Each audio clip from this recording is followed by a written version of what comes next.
It was the dawn of Good Friday, April 23, 1014. The early morning mist blanketed the fields near Dublin, where the River Tolka met the Irish Sea.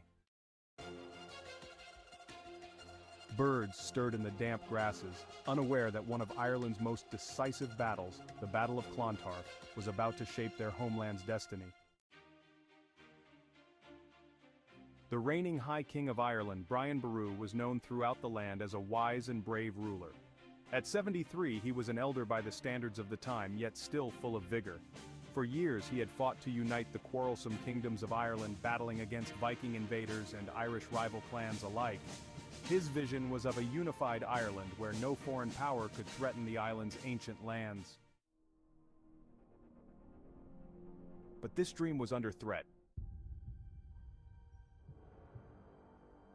Niall Morda, the King of Leinster, had formed an alliance with the Vikings of Dublin, under the leadership of the notorious Sigtryg Silkbeard.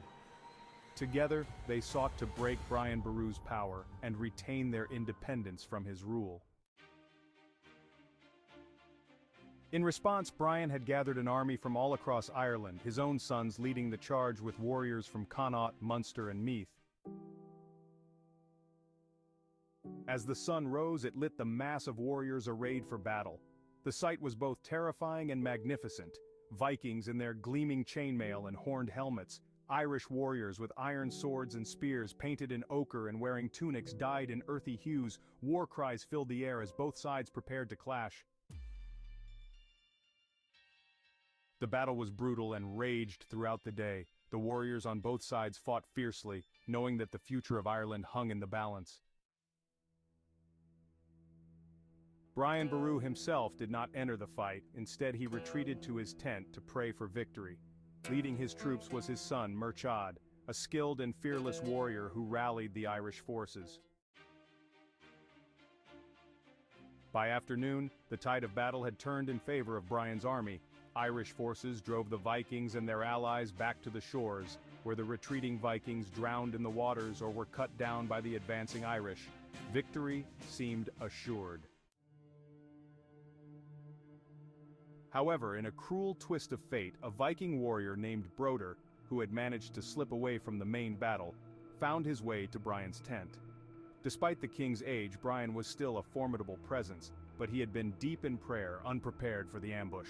Broder attacked and Brian fell, leaving a haunting end to the battle. Even in victory, Ireland had lost its High King. The Battle of Clontarf was a hard-won triumph for Brian's vision. It marked the end of large-scale Viking influence in Ireland and stood as a symbol of Ireland's resistance to foreign domination. Though Brian Boru did not live to see it, his legacy endured, and he was celebrated as one of Ireland's greatest kings.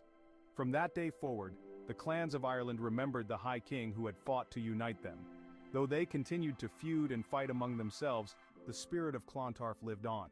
A reminder that Ireland was strongest when united against outside threats. Brian Boru's story became legend, his name etched into the heart of Ireland as the king who dreamed of a land whole and free.